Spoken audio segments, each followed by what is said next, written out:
CID కేసులో Posani bail petition పై వాదనలు పూర్తయ్యాయి. ఈ నెల 21కి తీర్పు వాయిదా వేసింది Guntur prohibition and excise court. చంద్రబాబుపై అనుచిత వ్యాఖ్యల కేసులో ప్రస్తుతం పోసాని గుంటూరు జిల్లా జైల్లో రిమాండ్లో ఖైదీగా ఉన్నారు.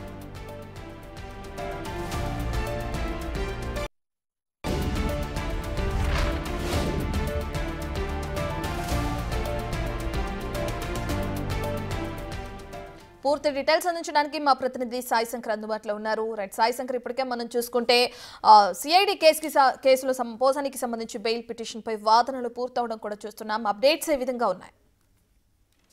గుంటూరు సిఐడి పోలీసులు నమోదు చేసినటువంటి కేసులో ఈ రోజు పోసాని కృష్ణమూర్తికి సంబంధించి ప్రొహిబిషన్ అండ్ ఎక్సైజ్ కోర్టులో విచారణ చేపట్టడం జరిగింది. అయితే ప్రధానంగా పోసాని కృష్ణమూర్తికి ఇప్పటికే కస్టడీ పూర్తయినటువంటి నేపథ్యంలో బెయిల్ ఇవ్వాలంటూ కూడా పోసాని కృష్ణమూర్తి తరఫు లాయర్లు కూడా వాదనలు వినిపించడం జరిగింది. అయితే రిమాండ్ లో ఉన్నటువంటి నేపథ్యంలో రిమాండ్ అనేది కూడా ఉంచాల్సినటువంటి పరిస్థితి ఉంది.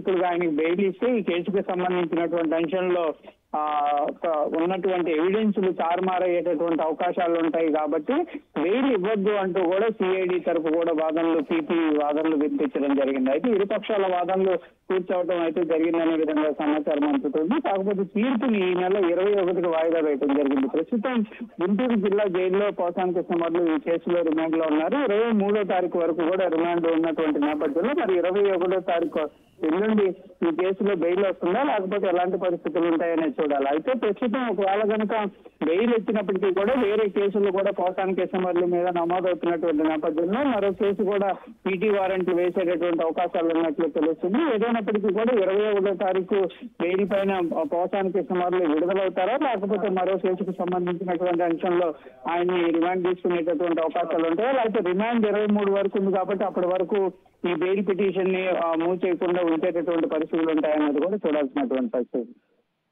ఇప్పటికే మనం చూసుకుంటే ఆయన ప్రస్తుతం రిమాండ్ ఖైదీగా ఉన్నారు గుంటూరు జైల్లో అని తెలుస్తుంది.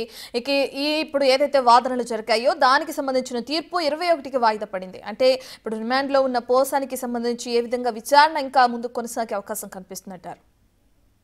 ప్రస్తుతానికైతే ఒకరోజు కస్టడీ విచారణను కూడా సిఐడి పోలీసులు నిర్వహించడం జరిగింది. అనేక అంశాలపైన కూడా ఆయన విచారణ చేపట్టారు. దాంట్లో కొన్ని ఎవిడెన్స్లు అయితే లభించినట్లు కూడా పోలీసుల నుంచి కూడా సమాచారం అందుతుంది. అయితే ప్రస్తుతానికైతే విచారణ ఏం కొనసాగుతున్నటువంటి పరిస్థితి లేదు. కేసుకు సంబంధించినటువంటి దర్యాప్తు మాత్రమే కొనసాగుతున్నటువంటి పరిస్థితులు ఉన్నాయి. దీనికి సంబంధించి ఛార్జ్ షీట్ ని కూడా వేయాల్సినటువంటి పరిస్థితులు ఉంటాయి. ఒకవేళ కనుక ఛార్జ్ షీట్ కనుక అయిపోతే మాత్రం కంపల్సరీగా బెయిల్ ఇచ్చేటటువంటి అవకాశాలు ఉంటాయి. ఛార్జ్ షీట్ అనేది అవుతుందా అవదా అనేది కూడా చూడాలి. ప్రస్తుతానికి మాత్రం ప్రభుత్వం తరఫు న్యాయవాదులు మాత్రం ఈ కేసులో ఈయన కనుక బెయిల్ ఇస్తే కంపల్సరీగా ఎవిడెన్స్లు అనేది తారుమారయ్యే అవకాశాలు ఉన్నాయనేది మాత్రం స్పష్టంగా జడ్జి ముందు వాదనలు వినిపించినటువంటి పరిస్థితి ఉంది కాబట్టి మరి జడ్జి అలాంటి నిర్ణయం తీసుకుంటారు చూడాలి. అంటే ఇప్పటికే ఈ కేసులకు సంబంధించి అనేక ప్రాంతాల్లో కూడా పోసాని కృష్ణమూర్తికి అయితే బెయిల్ లభించడం జరిగింది. అన్ని కేసుల్లో కూడా ఆయనకి